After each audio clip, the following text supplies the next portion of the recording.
Hello students, welcome to Raghav Pathshala. Last class में हमने आपके जो प्रश्नावली 4.2 है उसका परिचय हमने पढ़ा था। हमने देखा था कि त्रिभुज का क्षेत्रफल कैसे निकलता है, तीन सरेख बिंदुओं का क्षेत्रफल क्या होता है। और हम आज करेंगे उदाहरण नंबर 6 और उदाहरण नंबर 7 का सॉल्यूशन। दो उदाहरण है 4.2 में, फिर एक लेक्चर के अंदर 4.2 को खत्म कर देंगे।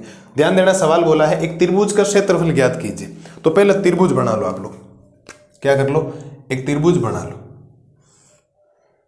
लो साहब, ये एक त्रिभुज बना दिया। त्रिभुज के शीर्ष हैं एक, बी और ये तीसरा शीर्ष कौन सा है, ये सी है सर। ठीक है, अब ए के निर्देशांक क्या, जो पहला है वो ए है तो वो हो जाएगा 3,8। दूसरा हो जाएगा -4,2 और तीसरा है आपके पास 5,1। मैं इसको दो तरीके से आपको करवाता हूँ। एक तो त्रिभुज के क्षेत्रफल के सूत्र जो लिखवा है उससे, एक सारणिक से करते हैं। उत्तर में कोई फर्क आता है क्या, देखते हैं। चलो सर, पहली बात तो मुझे ये बताओ, यहां से कंफर्म करो पहले तो आप कि मैं 6 वैल्यू आपसे पूछने वाला हूं। कौन सी वैल्यू? एक में वैल्यू पूछूंगा आपसे x1 की। बोलो सब, x1 क्या होता है? जो सबसे पहले लिखा है x1 का मान है 3, y1 का मान कितना है 8, क्योंकि x1 y1 होता है। दूसरे में क्या होता है x2 और y2, तो x2 का मान कितना है -4, y2 का मान कितना है 2। तीसरी बात, x3 का मान कितना है 5 और y3 का मान कितना है 1। आपको पता है x1 y1, देखो x1 y1, x2 y2, x2 y2, x3 y3, x3 और y3। मुझे नहीं लगता यहाँ तक किसी बच्चे को कोई दिक्कत होनी चाहिए। हम पढ़ते हैं आपके यहाँ पर मेथड नंबर 1। क्या पढ़ते हैं साहब? Method number 1। इस बात को ध्यान रखना पहले।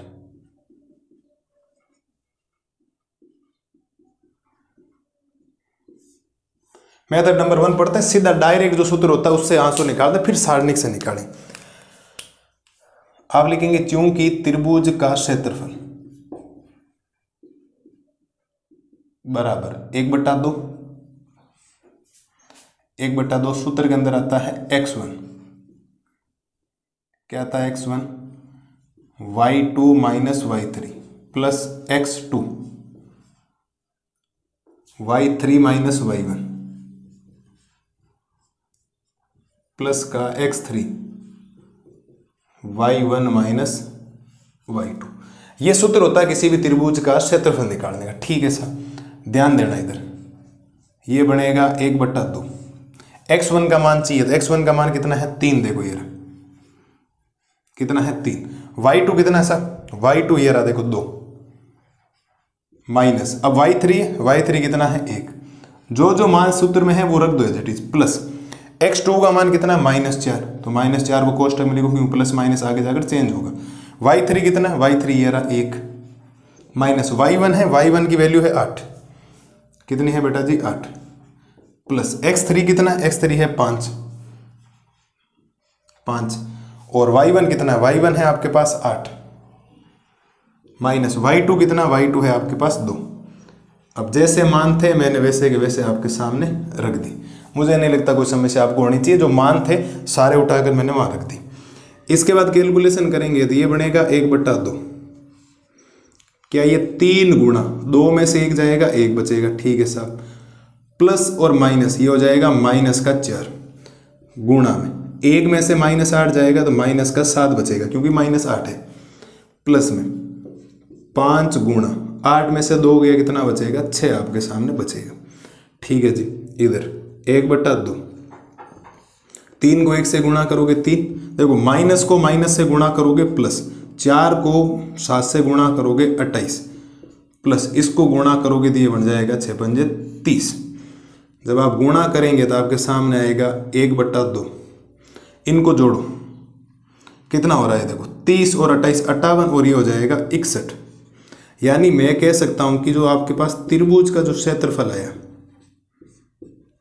त्रिभुज का जो क्षेत्रफल आया है वो आया है 61/2 वर्ग इकाई। क्या आया है? वर्ग इकाई। हमेशा वर्ग इकाई लगाना, इस बात को ध्यान रखना। ये आपके पास त्रिभुज का क्षेत्रफल आ गया सर 61/2 वर्ग इकाई। देख लें एक बार, मेरे हिसाब से यही है, कोई समस्या आपको नहीं होगी। आंसर चेक कर लेते हैं एक बार। 61/2 वर्ग इकाई। अरे बोलो शेर और शेरनियों, कोई समस्या है क्या? कोई समस्या नहीं, सेम टू सेम काम है। सूत्र के अंदर वैल्यू रखी, पहले त्रिभुज बनाए, तीनों शीर्ष लिखे, तीनों शीर्षों से x1 y1, हमेशा पहले x1 y1 होता है, दूसरा होगा x2 y2, तो ये रहा देखो x2 y2, तीसरा होगा x3 y3। ये मान हमने यहाँ से निकाला और ये सूत्र हमको पता है कि त्रिभुज का जो क्षेत्रफल होता है वो होता है 1/2 x1 y2 minus y3 plus x2 y3 minus y1 plus x3 y1 minus y2। अब 2-3 बार बोलेंगे, आपको याद हो जाएगा, कोई समस्या इसमें नहीं रही होगी। और जो x1 y2 y3 x2 y3 y1 x3 y1 y2 वहां देखा हमने मान लिखा, नॉर्मल सी बेसिक कैलकुलेशन की 10th क्लास की, और आपके क्या आ गया, उत्तर आ गया। बोलो साहब, है कोई समस्या इसके अंदर? अब मैं आपको करवाता हूं सारणिक की मदद से। ये तो आपने निकाल दिया क्योंकि ये तो सूत्र हमें पता था, कोई दिक्कत नहीं थी। अब सारणिक से मान कैसे निकलेगा वो मैं आपको बताता हूं। कर लिया यहां तक? कोई दिक्कत है क्या? कोई दिक्कत आपको नहीं होनी चाहिए। ये मेथड नंबर 1 से मैंने आपको बता दिया, 61/2 वर्ग इकाई है, याद रखना। अब देखते हैं सारणिक से जब निकालते हैं हम अपनी मन मर्जी से प्रसार करेंगे, जहां से करेंगे, उत्तर आता है नहीं आता। देखो एक बार ये हो गया, ठीक है। अगला मैं करवाता हूं आपको सारणिक की सहायता से, ठीक है। और ये हो जाएगा मेथड नंबर 2, करेंगे इसको। ध्यान देना सर, मेथड नंबर 2 आप लिखेंगे त्रिभुज का क्षेत्रफल बराबर 1/2। सारणी के अंदर मैंने आपको बोला था पहले स्तंभ में हमेशा x1 x2 x3 आएगा, दूसरे स्तंभ में y1 y2 और y3 आएगा, तीसरे में आएगा 1 1 और 1। मुझे नहीं लगता यहां तक कोई समस्या आपको होनी चाहिए, ये हमने रख दी, ठीक है सर। दूसरी बात, ये बनेगा आपके पास 1/2। अब मान रखो x1 का मान कितना है 3, x2 का मान कितना है -4, x3 का मान कितना है 5, y1 का मान कितना है 8, y2 का मान कितना है 2 और y3 का मान कितना है 1। ये हो गया 1 1 और ये क्या हो गया 1। बोलो सर किससे प्रसार करना चाहिए आपको? सर अब 0 तो दिखाई नहीं दे रहा, हम तो R1 से ही करेंगे, सबसे बढ़िया रहता है हर बार R1 से प्रसार करें। इसके सापेक्ष प्रसार कर रहे हैं भैया ना, ये R1 है, तो आप लिखेंगे R1 से प्रसार करने पर, R1 से प्रसार करने पर। और जब R1 से आप प्रसार करेंगे तो ध्यान रखना थोड़ा सा, बाहर तो 1/2 चल ही रहा। अब अंदर क्या बनेगा? अंदर पहले क्या आता? हमेशा 3 आता। देखो क्या आता? 3 आता है, फिर ऐसे सारणिक आएगी, बोलो हाँ या ना, फिर माइनस का चिन्ह, फिर क्या आएगा 8, फिर ऐसे सारणिक आएगी, फिर प्लस का चिन्ह और 1, फिर आएगी सारणिक और ये ब्रैकेट में कर दो बंद। समझना मेरी बात, हम इसके सापेक्ष जा रहे हैं, मतलब किधर जा रहे हैं आप थोड़ा ध्यान देना, हम जा रहे हैं इसके सापेक्ष, ऐसे इधर जा रहे हैं, इधर, यही है R1। जब इधर जा रहे हैं तो पहले 3, फिर सारणिक बनेगी 2/2 की, फिर -8, फिर सारणिक, फिर प्लस। क्यों? प्लस माइनस प्लस चिन्ह याद होंगे, अब तो याद हो जाने चाहिए, कितनी बार आपको बता दिया गया, चिन्ह याद हो जाने चाहिए 6 के 6। R1 से करोगे तो कौन सा चिन्ह आएगा, R2 से करोगे तो कौन सा चिन्ह पहले आएगा, R3 से। R1 से क्या आता है प्लस माइनस प्लस, R2 से क्या आता है माइनस प्लस माइनस, R3 से आता है प्लस माइनस और प्लस, C1 से क्या आता है प्लस माइनस प्लस, C2 से आता है माइनस प्लस माइनस और C3 से आता है प्लस माइनस प्लस। अब तो याद कर लो बेटा, याद हो जाना चाहिए। अब थोड़ा ध्यान दे, अब ये बनेगा कैसे? अब ये ऐसे बनेगा, थोड़ा ध्यान देना आप लोग, ये ऐसे बनेगा। अब देखो आप R1 से कर रहे हो तो इस लाइन को भूल ही जाओ, ऊपर वाले में जाना नहीं। अब पहला 3 पहले वाले में है तो पहली वाली लाइन को ढक लो, ये आपने ढक ले।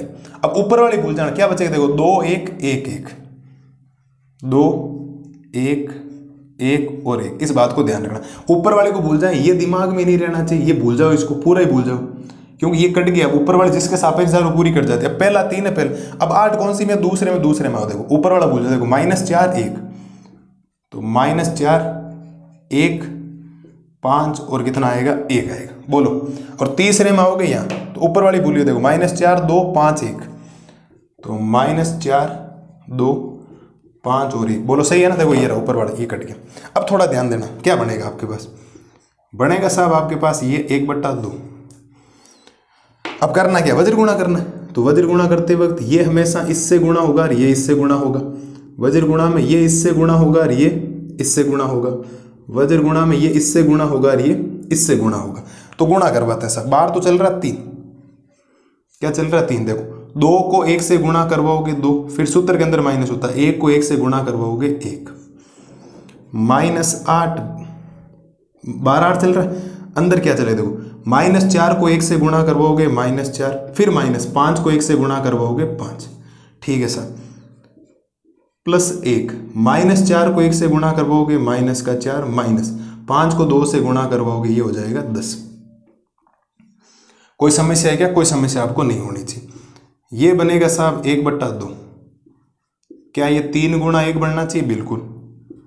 -8 गुणा -4 और -5 -9 हो जाएगा, और प्लस ये 1 गुणा -40 हो जाएगा, सॉरी -40 क्या, -14 गुणा कर दिया मैंने ना, जोड़ना आपको, ठीक है सर। अब बाकी का काम थोड़ा यहाँ कर देता हूँ, ऊपर थोड़ा ध्यान देना इधर। तो आपके पास आएगा 1/2, 3 को 1 से गुणा करोगे 3, देखो माइनस माइनस क्या हो जाएगा, प्लस होगा या नहीं होगा, और 9 को 8 से गुणा करोगे 72 आएगा, और प्लस को माइनस से गुणा करोगे, -1 को 14 से गुणा करोगे तो माइनस का आएगा 14, तो आएगा आपके पास 1/2। पहले प्लस वालों को जोड़ दो, 3 और 72 कितना हो जाएगा, 75, माइनस हो गया 14, और 1/2 गुणा 75 में से 14 जाएगा 61 बचेगा, और उत्तर आ जाएगा 61/2 वर्ग इकाई। आई कुछ समस्या है? कुछ सिंपल बोलो, सिंपल ही है ना? मेरे को नहीं लगता कुछ नई चीज आनी चाहिए, सेम टू सेम वही काम चल रहा है जो हम बार बार करते आए, वही काम आपके हैं। मुझे नहीं लगता किसी भी प्रकार की समस्या, मैंने दोनों मेथड से आपको बता दिया, आप किसी से ही करें कोई फर्क नहीं पड़ता, इस बात को विशेष तौर पर ध्यान रखें।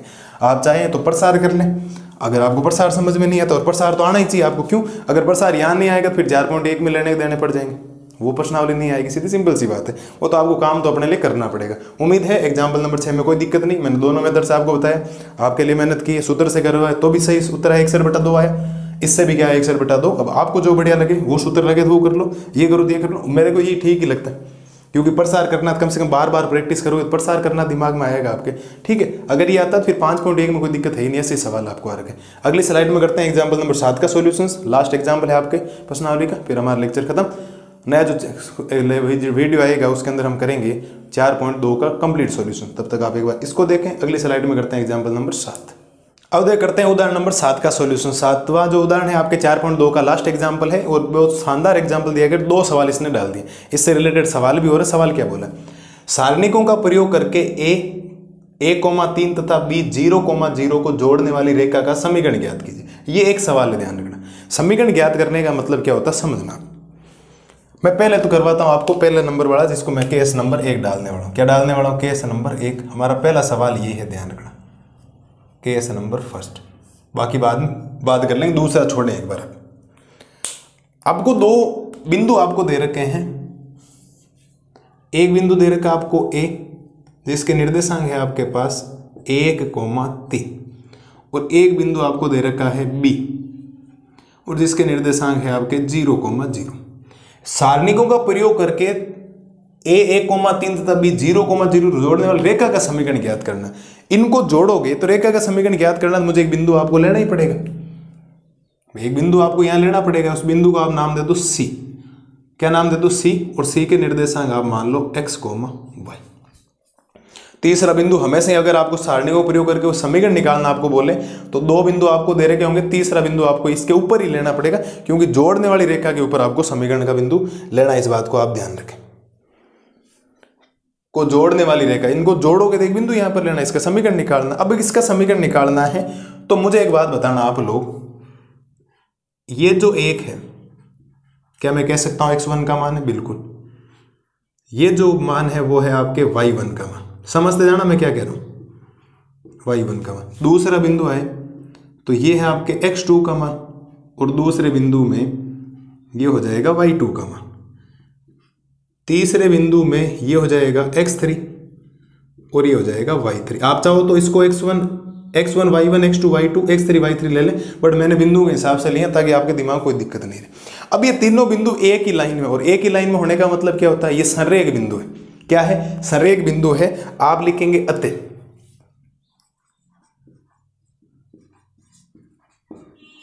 तीनों बिंदु संरेख है, तीनों बिंदु संरेख है तो त्रिभुज का जो क्षेत्रफल होगा वो किसके बराबर होगा साहब? 0 के बराबर। त्रिभुज का क्षेत्रफल किसके बराबर होगा? 0 के बराबर संरेख बिंदुओं की ये शर्त है।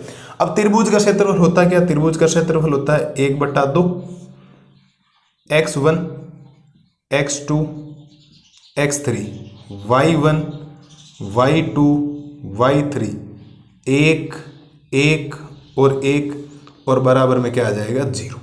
बोलो सब, यहां तक कोई दिक्कत है? जब भी आपको ऐसा सवाल पूछा जाए, हम 4.2 प्रश्नावली के अंदर भी ऐसा सवाल करेंगे, चौथा सवाल है हमारा ऐसा, जब भी ऐसा बोला जाए आपको हमेशा एक बिंदु मानना cx, y और तीनों बिंदु संरेख हो जाए, क्योंकि एक ही लाइन में आते ही संरेख बिंदु है, और अगर ये संरेख बिंदु तो उसका क्षेत्रफल क्या होना चाहिए?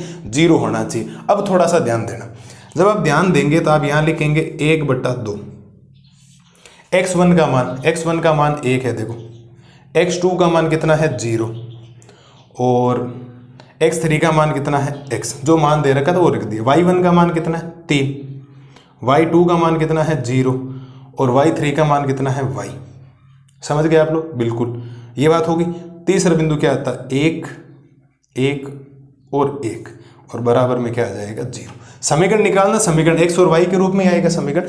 मुझे तो आप ये लोग बात बताओ कि किसके सापेक्ष प्रसार करना चाहिए? ये बात बहुत इंपॉर्टेंट बोली मैंने, किसके सापेक्ष? 0 दिखाई दे रहा है कहीं आपको? बिल्कुल दिखाई दे रहे हैं। तो कहाँ दिखाई दे रहे हैं? यहां पर। ये कौन सा है? ये R2 नहीं है क्या? बिल्कुल है। आप लिखेंगे R2 से प्रसार करने पर।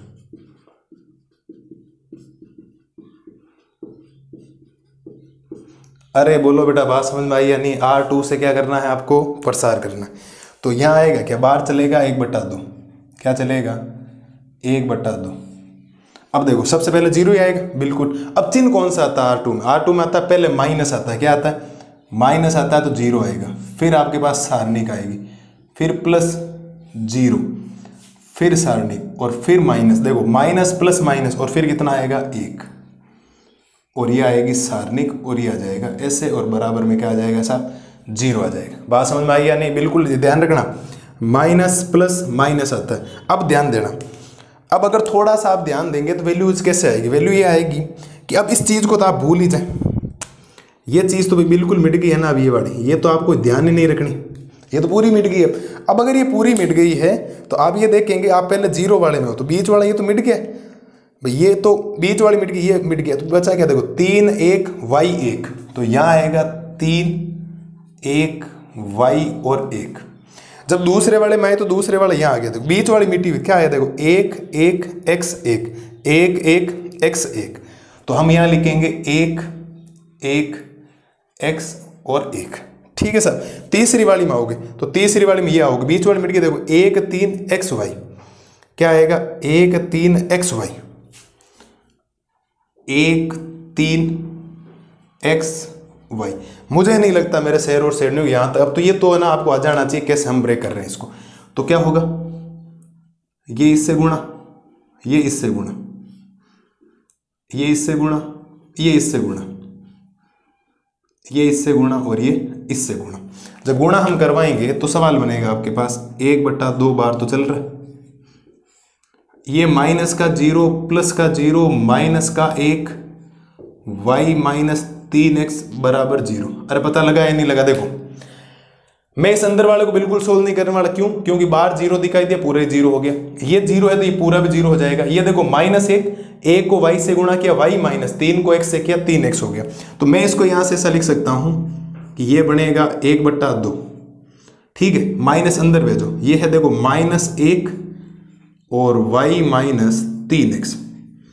ठीक है, मैं इसको लिख सकता हूं ये माइनस का y प्लस का 3x बराबर में ये 0/1/2 हो जाएगा। गुणा वाला कहाँ चला जाएगा? भाग में। तो -y प्लस का 3x बराबर हो जाएगा 0। या तो समीकरण आप इसको यहीं रहने दें।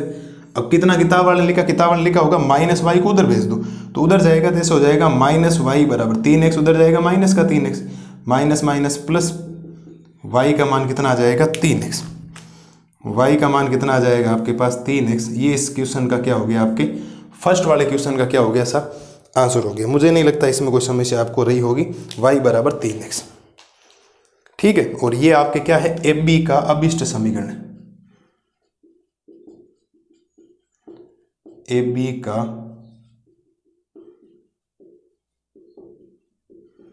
अभिष्ट समीकरण। बोलो मेरे लाल और लालियों, कोई समस्या है क्या? कोई समस्या आपको नहीं होनी चाहिए किसी टाइप की। अभी एक सवाल और, अभी केस नंबर फर्स्ट की है। हमने जो बोला, कोई भी आपको रेखा को जोड़ने वाला बोले तो दो बिंदु आपको दे रखे होंगे, तीसरा बिंदु x, y मानना। तो x1 y1, x2 y2, x3 y3 तीसरा था, इसीलिए मैंने x3 y3 माना। और अगर ये तीनों बिंदु एक ही लाइन में 100% तीनों बिंदु संरेख होंगे, और अगर संरेख है तो त्रिभुज का क्षेत्रफल क्या होगा? 0 होगा। और त्रिभुज का क्षेत्रफल ये होता है, इसका मान 0 हो गया। हमने सारे मान रखे, x1 x2 x3, x1 x2 x3, y1 y2 y3 एक एक आया, और R2 से प्रसार किया। क्यों? क्योंकि 2 0 है, ताकि ये दो वैल्यू पूरी क्या हो जाए, खत्म।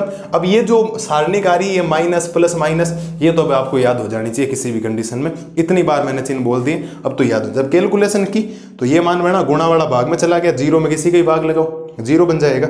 या तो ये समीकरण लिख दो, वरना ये माइनस का y था, ये प्लस का 3x उधर गया, माइनस का 3x, माइनस माइनस कैंसिल हो गया, y बराबर 3x। और y बराबर 3x आपके इस AB का क्या है? एक अभिष्ट समीकरण। जब भी समीकरण पूछा जाए आपको हमेशा ये फॉर्मेट चलाना। उम्मीद है मेरे लाल और लालियों को इस सवाल में कोई दिक्कत नहीं रही होगी। अगली स्लाइड में करते हैं इसका दूसरा सवाल। अभी एक सवाल और है, k का मान ज्ञात कीजिए। यदि एक बिंदु आपको और दे रखा है d, अभी तक तो c था, अब एक d बिंदु और आपने c माना था। एक d बिंदु इस प्रकार है कि त्रिभुज ABD का क्षेत्रफल 3 वर्ग इकाई। अब ऐसा सवाल आपको वापस करना है, इसमें k का मान आपको निकालना। एक बार ये देखें, अगली स्लाइड में मैं करवाता हूँ इसका सेकंड क्वेश्चन। अब देखो इसका करते हैं दूसरा पार्ट। दूसरा पार्ट हम लगाएंगे केस नंबर सेकंड करके। ठीक है, बहुत इजी आया, नया सवाल आया, केस नंबर सेकंड। ऐसे सवाल है, खूब सारे सवाल आपके एक्सरसाइज के अंदर आ रखे।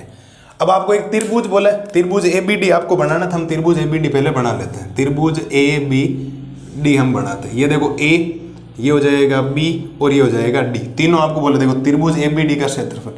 तो A के निर्देशांक तो है ऑलरेडी मेरे पास 1,3, और B है मेरे पास 0,0, और D मेरे को दे दिया इसने K,0।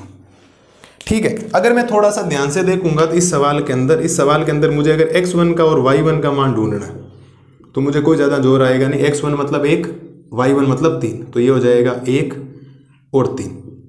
जब मैं इसके अंदर x2 और y2 का मान ढूंढने जाऊंगा तो x2 का मान 0, y2 का मान भी 0, तो ये हो गया 0 0। और x3 का मान ढूंढूंगा तो ये आ गया k, और y3 का जब मान ढूंढूंगा वो आ जाएगा 0। मुझे नहीं लगता कोई दिक्कत आपको है। और प्रश्न में आपको दिया गया है, प्रश्न में आपको क्या है दिया गया है कि त्रिभुज ABD का जो क्षेत्रफल है वो 3 वर्ग इकाई है। तो आपको हमेशा ही प्लस माइनस लेना, इस बात को ध्यान रखना। मैं वापस रिपीट कर रहा हूं, मैंने नोट डाल के लिखा रखा है। अगर क्षेत्रफल आपको ऑलरेडी दे रखा है तो वहां पर आपको धनात्मक और ऋणात्मक दोनों मान लेने, धनात्मक और ऋणात्मक दोनों लेने। ये बात लिखवा रखी, धनात्मक भी लेना, ऋणात्मक मतलब प्लस माइनस का 3 लेना हर बार। अब दोनों मान आपको सेटिस्फाई करने। क्यों? के ये जो है ना वो किसी बिंदु के निर्देशांक, अब किसी बिंदु के जो निर्देशांक होते हैं वो प्लस भी हो सकते हैं और माइनस भी हो सकते हैं, इस बात को ध्यान रखना। अब अगर ये क्षेत्रफल 3 इकाई है तो त्रिभुज का क्षेत्रफल होता क्या? त्रिभुज का क्षेत्रफल होता है 1/2 x1 x2 x3 y1 y2 y3 1 1 1, और बराबर में चल रहा है प्लस माइनस का 3। मान रखो इसके अंदर, मान जब रखेंगे साहब तो ये बनेगा 1/2। मैं मान रख रहा हूं, थोड़ा सा अलग पेन से लिख दो आपके लिए, दिखाई दे देगा आपको। x1 का मान देखो, पहले x1 x2 देखो, 1 0 k, तो 1 0 और क्या आएगा? k आएगा। y1 का मान 3 0 और 0, ठीक है सर। और फिर आ जाएगा 1 1 और 1, ठीक है, और बराबर में चल रहा प्लस माइनस का 3। आप बताइए साहब किससे प्रसार करना चाहिए? R1 से, R2 से, R3 से, C1 से, C2 से या C3 से? बोलो किससे प्रसार करें? आप कहेंगे सर दो जगह 0 आ रहे हैं। देखो, अगर आप ऐसे जाओगे तो भी 0 आ रहे हैं, ऐसे आओगे तो भी क्या आ रहे हैं? 0 आ रहे हैं। बोलो किससे करूं? अरे बोलो किससे करूं? आप जिससे कहो वैसे ही कर दो। पहले वाले तरीके कर दूं कि R2 से प्रसार करने पर। अब थोड़ा ध्यान देना सर, R2 से प्रसार करेंगे तो ये तो 1/2 तो चलेगा बाहर, बिल्कुल। और बाहर क्या चलेगा, बाहर जब R2 से करोगे तो मैं काम करता हूँ R2 वाली लाइन ये तो मेरे शायद खत्म ही हो जाएगी लाइन, इसकी जरूरत मुझे पड़ेगी नहीं, क्योंकि मैं जिसके सापेक्ष करता हूँ वो लाइन वहाँ से डिलीट हो जाती है, वो लाइन वहाँ से क्या हो जाती है साहब, डिलीट हो जाती है। इस बात को विशेष तौर पर ध्यान रखें। अब मैं पहले कहाँ पर आया हूँ, 0 आया हूँ, 0 मतलब पहली वाली स्तंभ, ऊपर क्या होता है देखो, पहले क्या आएगा 0, माइनस का 0, फिर सारणिक, फिर प्लस 0, फिर सारणिक और फिर प्लस 1 और फिर सारणिक और बराबर में चल रहा है प्लस माइनस 3। आपको चिन्ह पता है ना, माइनस प्लस और ये माइनस और यहाँ माइनस आएगा, ऐसे चल रहे हैं R2 के सापेक्ष। तो पहले 0 वाले को भूल जाओ, ऊपर क्या बचा 3 1, यहाँ बचा 0 1, जब बीच वाले में आए तो ऊपर क्या बचा 1 1, सेकेंड लाइन को भूल जाना, बिल्कुल कट गई है, ये आ जाएगा K और 1, ठीक है। चौथी लाइन में आ जाओ, इसमें आ गए तो क्या बचा 1 3 K और 0। और अब क्या करना होता है, वज्र गुणा करना होता है। वज्र गुणा कैसे, ये इससे गुणा, ये इससे गुणा, ये इससे गुणा, ये इससे गुणा, ये इससे गुणा हो जाएगा और ये इससे गुणा हो जाएगा। थोड़ा ध्यान दें, जब आप गुणा करवाएंगे तो ये बनेगा 1/2 -0 + 0। क्यों, बाहर 0 अंदर कुछ भी हो पूरा ही 0 बना देगा, बाहर 0 अंदर कुछ भी हो पूरा ही 0 बना देगा। और माइनस का 1 गुणा करो, देखो 1 को 0 से गुणा करोगे 0, माइनस K को 3 से गुणा करोगे 3K और बराबर में आ जाएगा प्लस माइनस 3। अरे बोलो कोई समस्या है क्या यहाँ तक? मुझे नहीं लगता कोई समस्या आपको होनी चाहिए। आगे ध्यान दें, आगे जब ध्यान देंगे तो ये बनेगा 1/2, क्या बनेगा देखो, ये तो 0, ये 0, ये बचेगा -1 गुणा में अंदर बचेगा माइनस का 3K और बराबर में प्लस माइनस 3, माइनस का 3K ही बचेगा। और 2 को उधर भेज दो, मैं कह रहा हूँ ये बनेगा क्या, देखो इसको मैं लिख सकता हूँ प्लस का 3K बराबर प्लस माइनस 6। बोलो हाँ या ना, ध्यान देना इधर कैसे बना, माइनस माइनस हो गया प्लस, ये 3K बना बराबर, ये 2 उधर गुणा हुआ तो 3 को 2 से गुणा करो 6 बन जाएगा। अब इसको 2 भागों में बांटना आपको, कितने भागों में, 2 भागों में। एक बार पॉजिटिव साइन लेना है एक भाग को, एक बार लेना नेगेटिव साइन।